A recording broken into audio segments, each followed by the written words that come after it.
Chinese dragons seemed to draw closer together.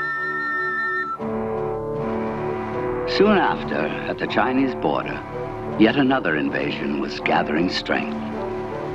Fleeing political turmoil caused by the communist takeover in China, unparalleled numbers of refugees sought haven in Hong Kong. Most had no money, no friends or family, no home, only hope. 750,000 people would have flooded into the colony in a single year, swelling the population to 2.33 million.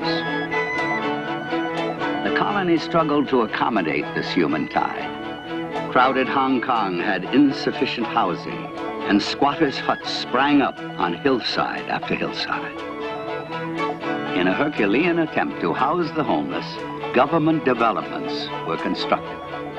But as the tide of refugees continued to pour into the tiny colony, it was filled to overflowing, and many people spilled onto the water, joining families which had lived here for generations.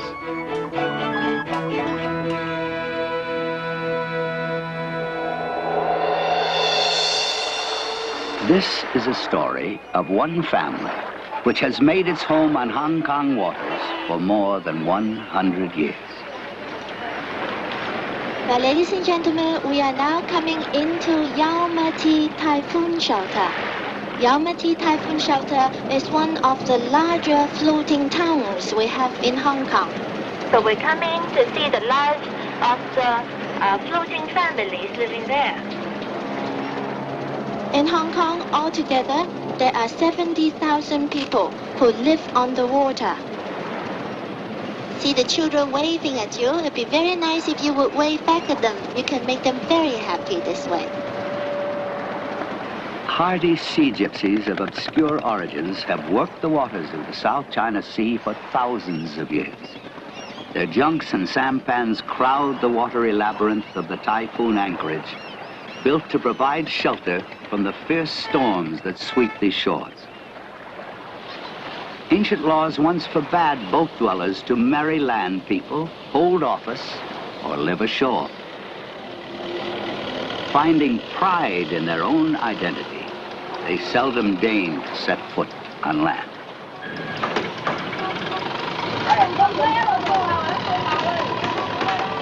Boats became essential to the existence of the water people. Here they were born, worked, lived, and died.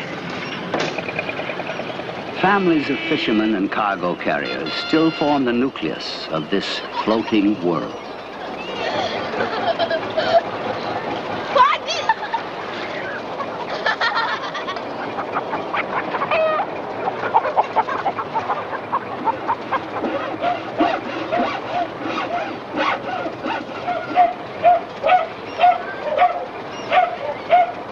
So for those of our passengers who would like to take pictures of the junks, the sampans, and the floating populations, I would suggest that you get your cameras ready now. And I also amazed you to notice that in the earlier days in old China, these people never stepped ashore for their whole life. Long Wong Gato was born in Canton, China. When she was 6 years old, she was stolen from her parents and sold to a family of Hong Kong boat people. At age 10, she was already working, hawking fruits and vegetables from a sampan. Today, she owns this boat, a water-borne emporium where she and her daughters sell a kaleidoscope of wares from kites and candy to incense and soy sauce. This is a family venture. Ah Wai, her youngest son, works pumping bilge, for the old boat is steadily taking on water. But as long as it stays afloat, it's business as usual.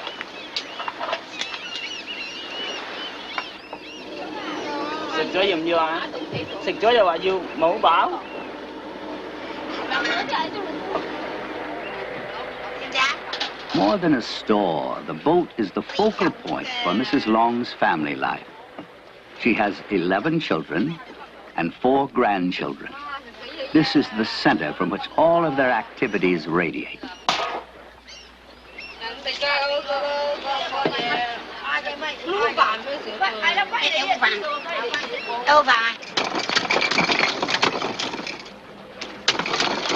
This woman, who was torn from her blood parents, takes pride in her children.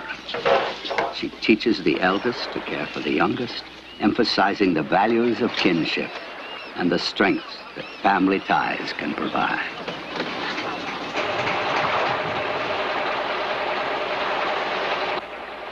For 5 generations, her husband's family has been selling on Hong Kong waters.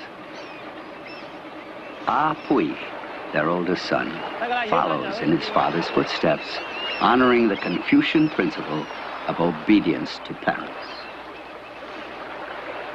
In old China, the economic, political, and social unit necessary for success was the family under the father's control.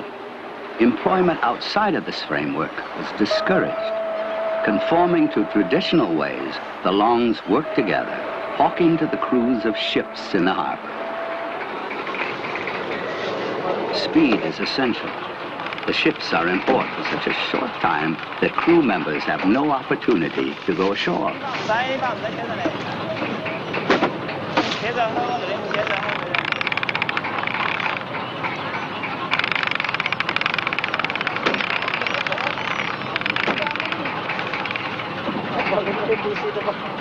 The Long's portable store is cleverly conceived and artfully designed.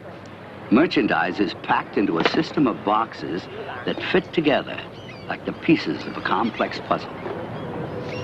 Their contents appear as if from a magician's hat, holding an improbable combination of necessities and temptations. 50 centavos US. 50 cents US. Yeah, 50. To conduct trade at the seafaring crossroads, a smattering of languages is essential. US money. In addition to Chinese and English, the Longs speak some French, Japanese, Portuguese, Spanish, Indonesian, Norwegian, and Tagalog. US. 1 US. 1 peso US. Merchants to citizens of the world, they learn the money exchange rates daily to compute prices in various foreign currencies. Vessels flying the flags of many nations call here at one of the